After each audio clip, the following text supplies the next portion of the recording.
Et ça se passe par ici, on se spoil pas, hein, ce qu'il y a sur la table. Évidemment, ce qu'il y a sur la table, c'est 10 bouquins. Voilà, 10 bouquins pour représenter ce top 10 des dessinateurs que j'ai pu rencontrer dans ma vie de lecteur.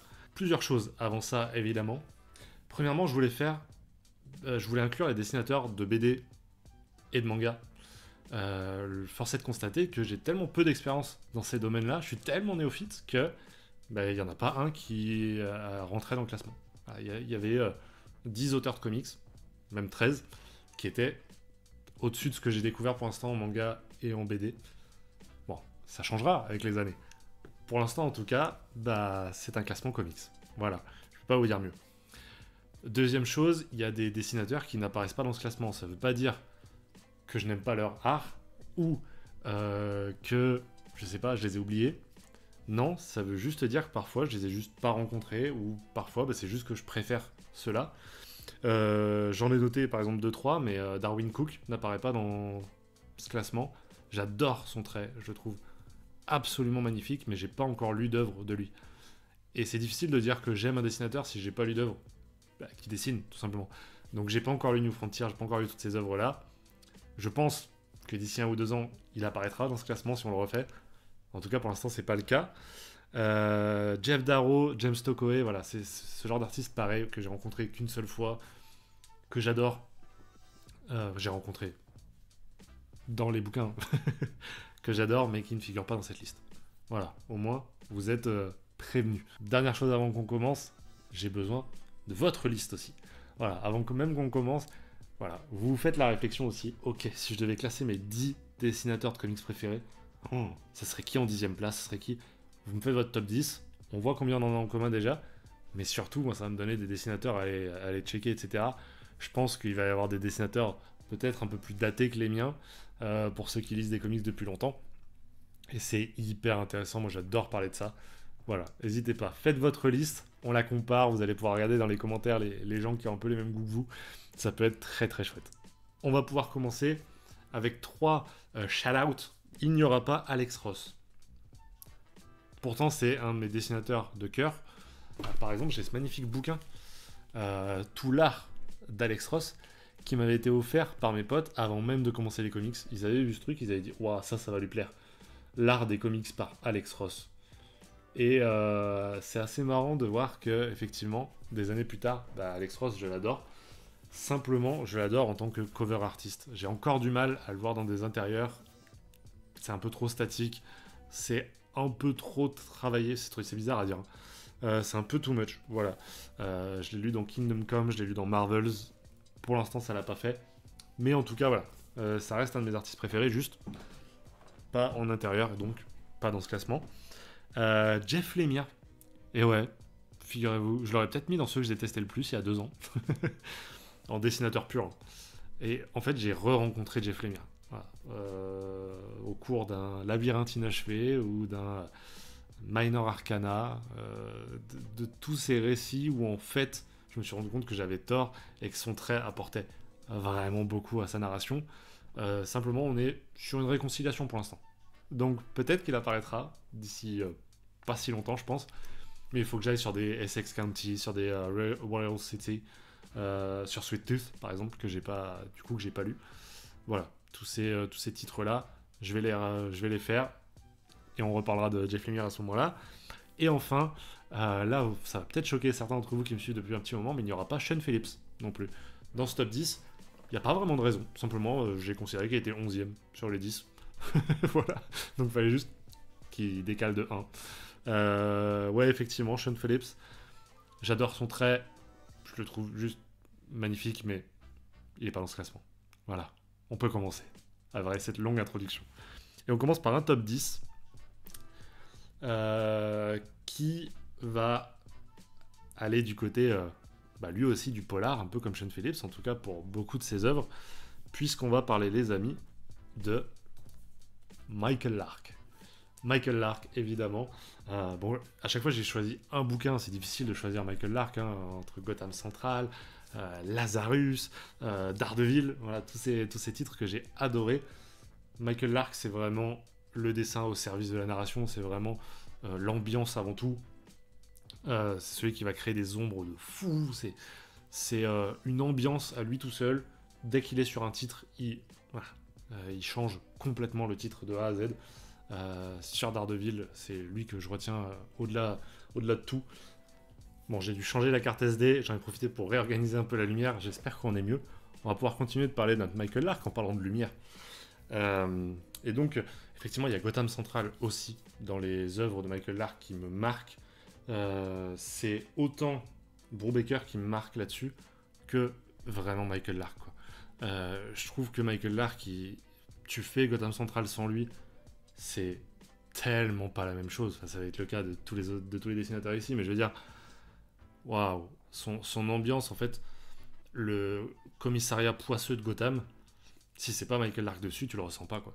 Donc voilà, Michael Lark, génie du dessin, génie de l'ambiance, génie des ombres. Voilà, génie de l'ombre et des ombres. Michael Lark, c'était mon top 10. Top 9, les amis. Un dessinateur qu'on ne voit plus, en tout cas au dessin. Vous l'avez peut-être vu à ce petit bouquin rose bonbon, rose pétant. Ouais, j'ai mis Scotty Young dans mes dessinateurs de cœur. Alors là, certains se disent, oh lolo, il a pas mis Darwyn Cook, il a mis Scotty Young. Et je comprendrai. Je peux pas vous expliquer mon rapport avec Scotty Young. Alors évidemment, je vais essayer de pas parler du côté scénariste, purement dessin, mais je suis fan. Je suis fan, ça fait partie de ces dessinateurs où, si je lisais de la VO, chaque variante cover qu'il fait, ça serait parti, quoi. C'est mon dessinateur préféré en variante. Vraiment, j'aime trop ce qu'il fait avec les Baby Marvel, par exemple. Je trouve ça génial. Je trouve qu'il n'y a que lui pour faire ça. Évidemment, ce qu'il fait dans I Hate Fairyland ou dans son Rocket and Groot que j'ai aussi. Bordel, c'est trop bien, c'est trop mignon et en même temps trash. Il est pile à la jonction de deux mondes. C'est un délire à lui tout seul. C'est l'absurde en fait. Et c'est tellement mon humour, l'absurde, que finalement, voilà. Artiste de cœur. Très triste qu'il fasse plus d'intérieur maintenant. Le jour où il ressort un bouquin où il est en intérieur. Mais les gars, voilà. Je fonce dessus, quoi. Mais il sait très bien s'entourer sur les artistes. Donc, voilà. On reparlera de lui avec grand plaisir au cours d'une autre vidéo de la semaine. Sur le côté scénariste, probablement. Mais Scotty Young, ouais, bon, bah, j'ai découvert Red Fairyland, moi, tout récemment, hein, il y a 2-3 mois. Et ça m'a conforté dans l'idée que c'était vraiment un des dessinateurs que j'aime beaucoup. Si j'avais pas lu ça, il aurait été à côté d'Alex Ross dans ces artistes de cover que j'aime beaucoup. Mais force est de constater qu'à la différence d'Alex Ross, bah, je l'adore en intérieur aussi. Donc, évidemment, Scotty Young a sa place ici pour moi. Encore une fois, vous n'allez pas être d'accord avec ce classement. Et c'est tant mieux, moi je vais aller regarder le vôtre et je serai trop content. Comment ne pas le citer, là aussi dans ces dessinateurs qui a eu un gros impact, qui nous a quittés tout récemment, enfin tout récemment, quelques années, mais c'est le bon Tim Sale, évidemment, Tim Sale. Alors j'ai pris Spider-Man bleu parce que c'est un récit qui m'a tellement marqué, mais évidemment que n'importe lequel de ces titres nous marque en fait, et ce de par son dessin aussi, quoi. Spider-Man bleu, c'est une histoire merveilleuse, mais je veux dire, regardez-moi ça, quoi. On me parlait de ceux qui arrivent à travailler les ombres. C'est Tim Sale, c'est du génie pur. Que ça soit, en fait, c'est sur tous les aspects, c'est magnifique. Regardez-moi ça. Je manque énormément de vocabulaire quand il s'agit de parler des dessins. Mais voilà, j'aime tout, de l'expression des visages, au décor, en passant par les ombres, en passant par les mouvements. Je crois que certains le trouvent un peu statique. Moi, j'ai pas ce truc-là, quoi. J'ai plutôt l'impression de faire des pauses dans le mouvement, mais ça me va très bien, quoi. Ah, c'est magnifique. C'est magnifique. Tim Sale, évidemment. Vous pouvez aller sur n'importe lesquelles des œuvres qu'il a signées, notamment avec Jeff Lubb, évidemment. On pense au Marvel Color, mais on pense aussi à tout ce qu'ils ont fait chez Batman, par exemple. c'est splendide. Voilà. N'hésitez pas à me dire aussi quand je manque un peu de vocabulaire ou quand je suis pas précis quand je parle d'un artiste. Vraiment, vous allez vraiment me faire progresser en tant que néophyte qui parle de bouquins. Voilà, je sais que quand je parle de dessin, c'est difficile pour moi. Vraiment, je cherche mes mots, j'essaye vraiment de comprendre le dessin, de comprendre ce que j'ai aimé ou non dans le dessin. Mais j'ai pas du tout l'œil affûté pour ça, c'est vraiment un exercice au fil des années. Voilà, donc encore une fois, c'était mon plus gros défaut quand j'ai commencé et ça l'est encore, donc n'hésitez pas. J'ai pris une grosse brique dans les mains, c'est pas pour rien, c'est que le dessinateur qu'on voit en top 7, du coup. Alors là, certains vont me dire, pardon, j'ai mis Frank Miller. Ouais, j'ai mis Frank Miller. Non mais, je sais, on parle pas du Frank Miller de 2025, d'accord? On parle du Frank Miller au prime de sa carrière. On parle du Frank Miller de Daredevil, du Frank Miller de Sin City, du Frank Miller même de TDKR, Dark Knight Returns. Moi j'adore sur son trait là-dessus. On pense qu'on veut de l'histoire, mais je trouve que le trait de Miller, moi il est... Bon pour le coup il est vraiment unique, mais son côté gueule cassée, son côté... Encore dans les ombres, hein, finalement j'ai vraiment un truc dans les ombres. C'est un truc qui me plaît beaucoup. Là j'ai sorti son Daredevil parce que c'est celui que j'ai sous la main, mais son Sin City que j'ai lu il y a 1 ou 2 mois maintenant, rappelez-vous, dans les comics cultes, m'avait beaucoup plus marqué graphiquement. Je l'aime encore plus parce que déjà il est en noir et blanc et en fait il peint la lumière dans le noir, dans l'ombre, et je trouve ça miraculeux, je trouve ça fantastique. Peut-être que je vous afficherai plutôt des images de Sin City, même si attention, hein, je trouve qu'il fait un travail génial sur Daredevil, mais il est plus dans la caractérisation des personnages, dans cette invention aussi des personnages, dans le fait de faire progresser la mythologie du perso, dans la découpe du mouvement, etc. C'est une autre facette de Frank Miller que j'aime énormément aussi, mais je trouve que par rapport à Sin City, c'est tellement, tellement en dessous. Bref, Frank Miller à son prime, pour moi, bah, tu vois, c'est un top 7, quoi. On passe donc au top 6, les amis, juste avant le top 5, qui se retrouve juste avant ça. Et ben, c'est un artiste qui est finalement assez récent dans l'industrie, mais qui est en train de faire sa place plutôt sévère, plutôt vénère. C'est un certain George, un certain Jorge, le Jorge Corona, évidemment. Jorge Corona, donc, bon, évidemment, Middle West, c'est celui que j'ai sorti parce que c'est là-dessus qui m'a marqué visuellement, mais c'est un artiste qui fait tellement de trucs géniaux, de choses géniales, de trucs géniaux. Jorge Corona, bon, moi j'ai pas lu celui que tu aimes dans les ténèbres, mais au-delà de ça, enfin, ça y est, il a repris Transformers et à la place de Daniel Warren Johnson, ce guignol de Daniel Warren Johnson là qui s'est pas dessiné, c'est pardon, c'est Rory Corona qui prend le relais, mais il est aussi sur Aucune tombe assez profonde récemment, donc vraiment, je trouve que c'est un artiste qui en plus progresse, mais c'est visuellement bluffant, quoi. C'est-à-dire qu'à chaque fois tu te dis, ah il y a ce petit truc qui m'a chagriné, un bouquin après ce truc-là n'y est plus, et au contraire c'est son point fort. Le gars est en progression constante, je pense vraiment que ça va devenir un des artistes qui va être tellement influent, tellement important. Donc, il est top 6 parce qu'il faut pas déconner, il est tout récent et j'ai pas lu tant de trucs de lui. Par contre, il fait partie de ces artistes qui vraiment m'ont marqué parce que. En fait, j'ai ouvert n'importe quelle page là, mais bon, rien que cette cover en fait. Je trouve qu'il est pile parfaitement entre la peinture numérique et en même temps le griffonné. Enfin, c'est vraiment un trait que j'aime énormément, qui va plaire, je pense, à qui ça ne plaît pas, quoi. Mais j'aime beaucoup son côté jouer énormément avec des figures géométriques, c'est parfois très carré, parfois au contraire très rond. Ouais, j'aime beaucoup ce qu'il fait. Enfin, en tout cas, c'est un artiste, moi, que je vais suivre énormément, et là, on arrive dans les artistes où bah, juste leur nom sur un bouquin suffit à me le faire acheter, et Rocky Corona, bah, ça fait un moment que c'est le cas, quoi. Et 5e position, là encore, ça va en choquer certains, parce qu'il y a quelques années, j'aurais mis premier. Mais j'ai mis Mitch Gerads. Mitch Gerads, donc acolyte de Tom King, évidemment, sur Mr. Miracle, mais aussi sur Sheriff of Babylon, sur... comment c'était Strange Adventures, où il fait une partie des dessins aussi. Mitch Gerads, c'est scientifique. Voilà. C'est scientifique. Son dessin, c'est fait pour taper à chaque fois juste. Évidemment, dans Mister Miracle, c'est encore plus flagrant parce que on a ce découpage en gaufrier en 9 cases qui vient rappeler un peu les barreaux de la prison de laquelle ne peut s'échapper Scott, qui parfois voilà, va être un peu troublé, brisé, presque laisser s'échapper quelque chose. Il y a des moments plutôt opportuns dans le récit. C'est la science du découpage, c'est la science la découpe du mouvement.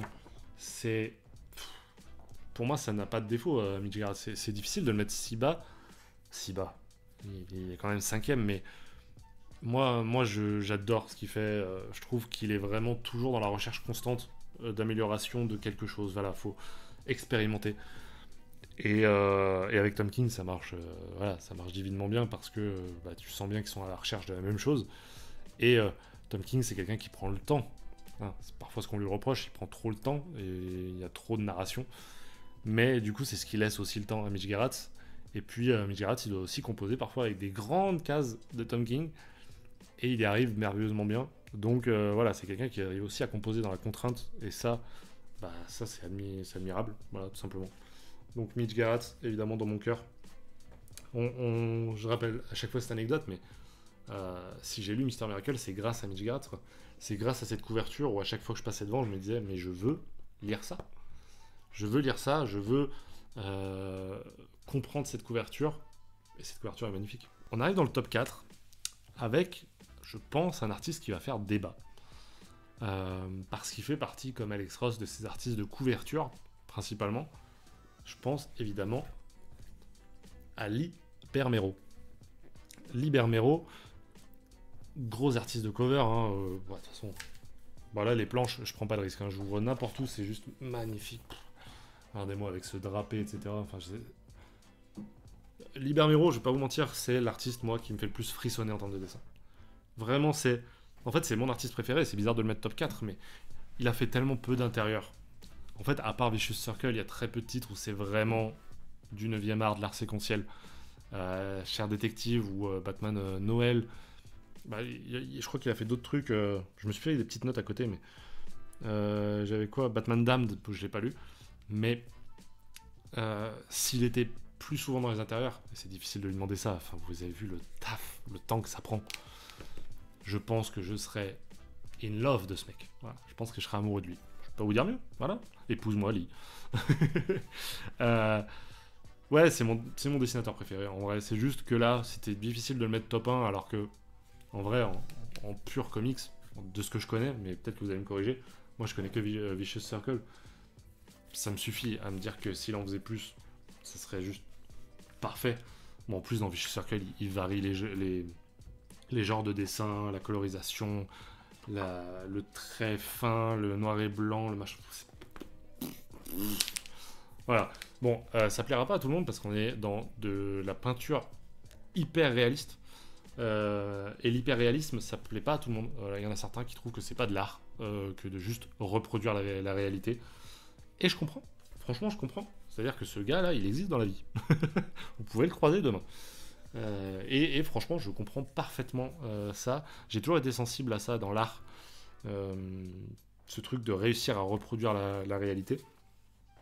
Mais, encore une fois, je comprends qu'il y en a certains et certaines qui veulent, voilà, qui veulent chercher autre chose. Autre chose peut-être dans ce top 3, ça y est, podium.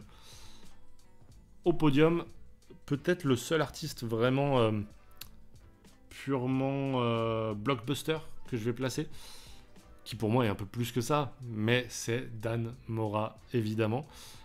Alors là, il y en a certains qui s'attendent à ce que je sorte certaines de ses plus belles œuvres. Pour moi, c'est sur Go-Go Power Rangers. Ah ouais, les amis. Il fait partie de ces artistes qui m'ont fait tomber amoureux des comics Power Rangers parce que tu sens que c'est un amoureux des licences, quoi. Que ça soit sur, je sais pas, un Absolute Power chez DC ou un Go-Go Power Rangers chez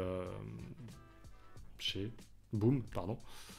Et bah tu sens que il est amoureux du titre et bordel, putain, La caractérisation des personnages, de toute façon, je peux pas vous dire mieux, regardez, je vais pas vous mentir.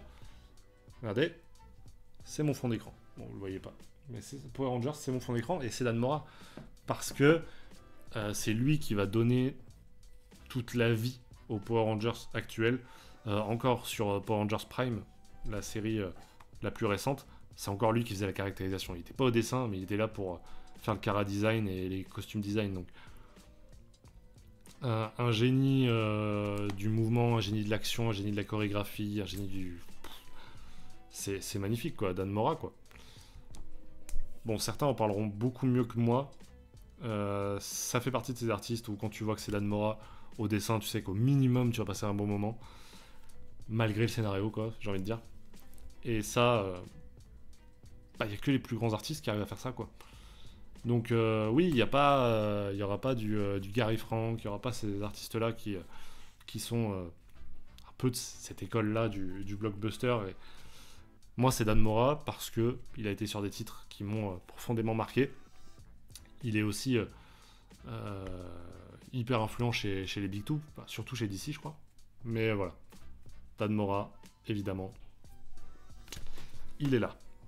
Bon, on arrive sur deux génies, hein. Enfin, de toute façon, on était sur 10 génies, là, je peux pas vous dire mieux, mais un dessin qui me fait frissonner à chaque fois, c'est le dessin de Top 2, Mike Mignola. Le Mignolo, le Mignoli, le Mignola, évidemment.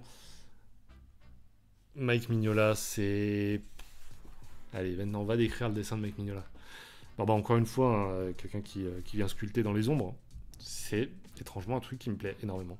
Ces gros aplats d'ombre. Bon là, en plus, lui, au niveau chara design, en fait, il vient réunir ce que j'ai vu chez plein d'artistes. Je vous disais que j'aime bien Corona qui joue avec les figures géométriques. Mike Mignola.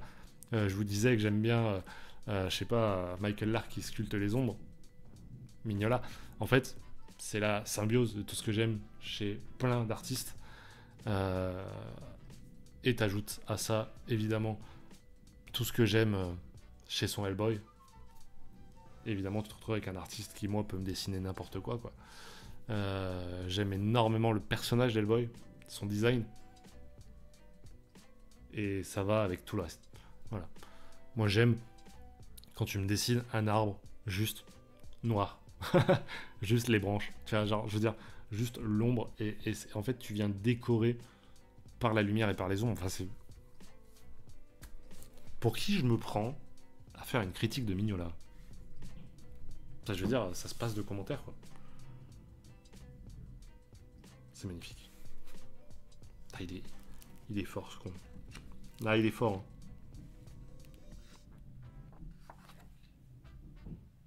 Magnifique. Magnifique, magnifique. Et puis mon top 1. Et là, on va vérifier s'il y en a qui avaient déjà tapé leur petit commentaire haineux. Voilà.